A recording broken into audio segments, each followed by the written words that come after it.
आताच्या घडीची सर्वात मोठी बातमी. विधिमंडळाच्या पायरीवर उमेदवार तुम्हाला पायऱ्या चढताना दिसले की तुम्ही त्यांचं नाव ब्रेकिंग न्यूज मध्ये द्या. राऊत साहेबांची इच्छा काय? तुमची इच्छा आहे का उद्धव साहेबांनी उद्या अर्ज भरावा? आमची इच्छा का नसावी? म्हणजे भरणार आहेत. आमची इच्छा का नसावी? मी पहिला माणूस आहे सांगणार आहे की त्याने विधिमंडळात पुन्हा जायला पाहिजे. त्यानंतर काँग्रेसचे प्रांताध्यक्ष हर्षवर्धन पाटील असतील, सुप्रिया सुळे असतील, या सगळ्या प्रमुख नेत्यांनी त्यांना ही विनंती केलेली आहे. त्यानंतर केंद्रातून काल के.सी. वेणुगोपालजी, रमेश चेन्नीथलाजी जे प्रभारी आहेत महाराष्ट्राचे, त्यांनी सुद्धा अशा प्रकारची भूमिका घेतलेली आहे की माननीय उद्धव ठाकरे यांनी विधिमंडळात जाऊन महाविकास आघाडीचं नेतृत्व करावं अशी भूमिका सगळ्यांची आहे. तर त्याच्यावरती आज आम्ही पाहू. गोरेगाव पत्रकार प्रकरणामध्ये जे आरोप तुमच्यावर म्हणजे त्याच्यावर आज एकनाथ शिंदेंनी बैठक बोलवली आहे, म्हणजे त्या पुनर्विकासासाठी बोलवत्या ना. त्यात नवीन काय आहे? माझ्यावरती कसले आरोप झाले? कोर्टाला विचारा ना, कोर्टाने काय सांगितलं होतं. पत्राचार प्रकरणात ज्यांनी खरोखर बलिदा खाल्ला ते सगळे त्यांच्याच पक्षात किंवा भाजप पक्षामध्ये आहे. आमचा काय संबंध आहे त्याच्याशी? कोर्टाने सांगितलं. जसं केजरीवाल यांच्या प्रकरणामध्ये कोर्टाने सांगितलं की हे बेकायदेशीर प्रकरण आहे त्याला अडकवलं, तसं माझ्या बाबतीत सुद्धा सांगितलं की बेकायदेशीर आहे. संजय राऊतांचा या सगळ्या प्रकरणाशी दुरान्वये कधी संबंध झालेला नाही. सत्ता आहे, बाकी काय. बच्चू कडू आज पत्रकार परिषद घेऊन आपली भूमिका जाहीर करणार आहे. त्याच्या मी कशाला बोलू? बच्चू कडू असं आहे की त्यांना विचारा ना, ते पक्ष विलीन करणार असतील त्यांना विचारलं पाहिजे. शेतीच्या संदर्भात शेतकऱ्यांच्या एवढं रान पेटवलं आहेत ते संपवण्याचं काम सत्ताधाऱ्यांकडून केलं जाते का अशा पद्धतीने? म्हणजे शिवसेना फोडली, राष्ट्रवादी फोडली. शिवसेना फोडली नाही. ज्या पद्धतीनं देशभरात राजकारण सुरू आहे, आप फुटले. ती असं म्हणत नाही की आप पक्ष फुटला. ज्या पद्धतीनं दहशतवादाचा वापर करून लोकांवरती दबाव आणून आमिष दाखवून माणसाला बाजूला केलं जातं, ही पक्षफूट नाही, ही डरपोकपण आहे. आता बच्चू कडूंवरती कोणता दबाव आहे मला माहित नाही. मी बच्चू कडून एक अत्यंत प्रामाणिक नेता, शेतकऱ्यांसाठी लढणारा, दिव्यांगांसाठी लढणारा असं मी मानतो. आता एका आमदारकीसाठी जर कोणी आपला पक्ष करत असेल त्याच्यानंतर बोलू. अजित पवारांच्या प्रकरणावरती बरेच तर्कवितर्क लावले जात आहेत. VSR कंपनीवरती राज्यामध्ये बंदी घालावी अशी मागणी होती. मात्र काल अजित पवारांचे पुत्र पार्थ पवारांनी मुंबई ते पुणे VSR कंपनीच्याच विमानातून प्रवास केला. म्हणजे तुमचं काय म्हणणं? मी काय अजित पवारांच्या प्रकरणामध्ये राज्य सरकारकडून पावलं उचलली जात नाही, तपास केला जात नाही. राज्य सरकार इथेच आहे ना, पुण्यात जास्त. अर्ध सरकार पुण्यात असतं. त्यांना विचारा. या खात्याचे जे मंत्री आहेत, नागरी हवाई उड्डाण मुरलीधरराव मोहोळ, ते पुण्यात असतात. त्यांनाही प्रश्न विचारा. माझ्या माहितीप्रमाणे पार्थ पवार यांनी काही काही खुलासाच केलेले. धर्म विचारून मारलं जाते. मीरा रोडचा एक व्हिडिओ रक्षकाला मारहाण झालेली आहे. देशभराची सुरू आहे. देशभरी हे एकाच धर्माकडून होत नाही, ते सर्व धर्माकडून अशा प्रकारचं गरुड वातावरण आहे. आमदार मिलिंद नार्वेकर म्हणतात विधान परिषदेसाठी महाविकास आघाडीकडून उद्धव ठाकरे 99% उमेदवार असतील, पण ठाकरे असल्याने 1% काही सांगता येत नाही. But boss is always right. मग त्याच्यावरती तुमचं काय? तुमची प्रतिक्रिया माझी काही मी मगाशी म्हणजे या विषयावर माझं मत मांडलं. मिसिंग लिंक वरून एकनाथ शिंदे आणि देवेंद्र फडणवीस यांच्यामध्ये चांगली रसिकेत पाहायला मिळते की श्रेयवादावरून इन्फ्रामॅन म्हणून एकनाथ शिंदे त्याचबरोबर देवेंद्र फडणवीस सुद्धा. मला तुम्ही प्रश्न विचारताय तो सरकारमधला अंतर्गत विषय. श्रेयवाद आघाडीच्या किंवा युतीच्या कोणत्याही सरकारमध्ये श्रेयवाद हा कायम असतो. सरकार कोणाचे असो, त्याच्यामध्ये फक्त केंद्र सरकारमध्ये सर्व श्रेय मोदींना मिळतं.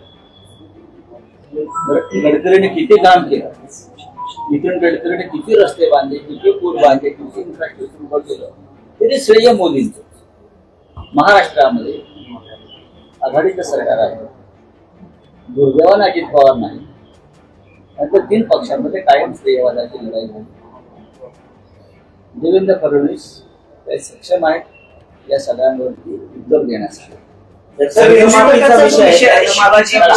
शिवाजी पोळवट हा जो पुस्तक आहे आपल्याला वाटतं की हे विषय आता मुद्दा म्हणून काढले जात आहेत. कुठल्याही निवडणुका नाहीत पण 5 राज्यांच्या निवडणुकांवर त्याचा परिणाम होईल. कशा करता शिवाजी पोळवट या कशा पुस्तकाच्या करता होईल? त्यांचा असं हेतू असू शकतो असं वाटतं. हा लहान माणसं आहेत जे ज्यांनी हा वाद निर्माण केलाय, आणि ती उगाच आंदोलन करतायत त्यांनी शांत बसायला पाहिजे. 40 वर्षापूर्वीचं पुस्तक आहे गोविंद पानसरे यांनी, तेव्हा कधी वाद झाला नाही. ते पुस्तक कधी वाचलंय का वाद करणाऱ्यांनी? ते पुस्तक वाचायला हवं. छत्रपती शिवाजी महाराज संदर्भात काही भूमिका त्यात मांडलेल्या आहेत आणि छत्रपती शिवाजी महाराज हे आमचं दैवत आहे आणि त्या दैवताला धक्का लागेल असं पानसरेंनी काही लिहिलं असं मला कधी वाटलं नाही. आमचं दैवत आहे छत्रपती शिवाजी. अशा प्रकारे बंदी घालून तुम्ही वेगळ्याच अपप्रवृत्तींना पाठबळ दिलं. शिवाजी महाराजांनी राज्य हा देश आणि विश्व याला दिशा दिली आणि आजही एक योद्धा म्हणून शिवाजी महाराज हे जगासाठी आदर्श आहे. अशा वेळेला कोणी एखादं पुस्तक लिहिलं आणि कोणीतरी त्या पुस्तकावर बंदी घालण्याची मागणी केली म्हणून छत्रपतींचं मोठेपण अजिबात कमी होत नाही. गुणरत्न सदावर्ते सातत्याने नगरपालिकेमध्ये जो पराभव झाला त्याच्यानंतर शिवसेनेचा सेवक निवडून आले, त्याच्यानंतर पक्ष संघटनेत काय बदल केले जाणार आहेत का? मला दिसतील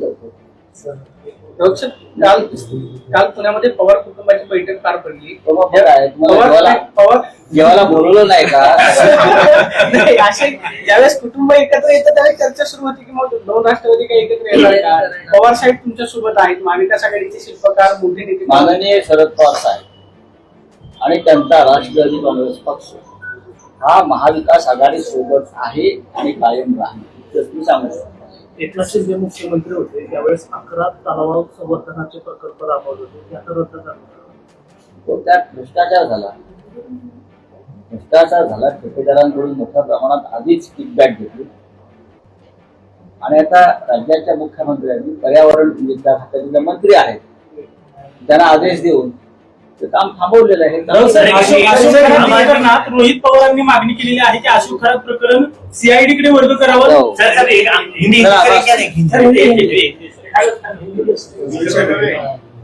सर पश्चिम बंगाल के दूसरे चुनाव होने वाले हैं. बीजेपी ने बहुत सी ताकत लगाई है वहाँ पर. क्या लगता है इस बार बीजेपी वहाँ पर आएगी ऐसा बोले जा रहे हैं?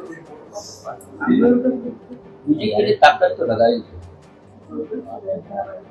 कोई भी चुनाव में अगर कोई पॉलिटिकल पार्टी राजनीतिक दल तो केंद्र में सत्ता में है वो अगर ताकत लगाती है तो उसमें कोई गलत बात नहीं है.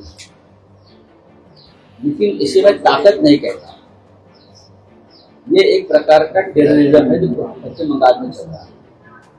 2.5 लाख से ऊपर पैरामिलिट्री फोर्स, उससे भी ज्यादा हर राज्य से ऐसे अधिकारियों को यहाँ लाया है जो अपने आप को एनकाउंटर स्पेशलिस्ट मानते हैं. ऐसे अधिकारी लाकर मतदाताओं को, उम्मीदवारों को टेरराइज कर रहे. ये लोकतंत्र में अगर मोदी जी इस प्रकार से चुनाव जीतना चाहते हैं तो पूरे विश्व में भारतीय लोकतंत्र की साथ गिर जाएगा और गिर रही है.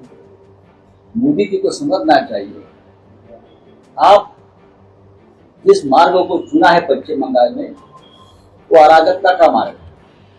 आप पैरामिलिट्री फोर्स के साथ चुनाव आयोग जो बैठा है उनके साथ अलायंस करके आप चुनाव नहीं जीत सकते. इस देश को आप अंधकार में ढकल रहे हैं. इस देश का लोकतंत्र आप खत्म कर रहे हैं. लेकिन मुझे पूरा विश्वास है पश्चिम बंगाल की जनता को वो ये मोदी की जो चाल है या अमित शाह की जो चाल है उसको नकार. सर आम आदमी पार्टी के नेताओं ने न्यायपालिका के खिलाफ खुलकर विरोध किया है, क्या बताएंगे?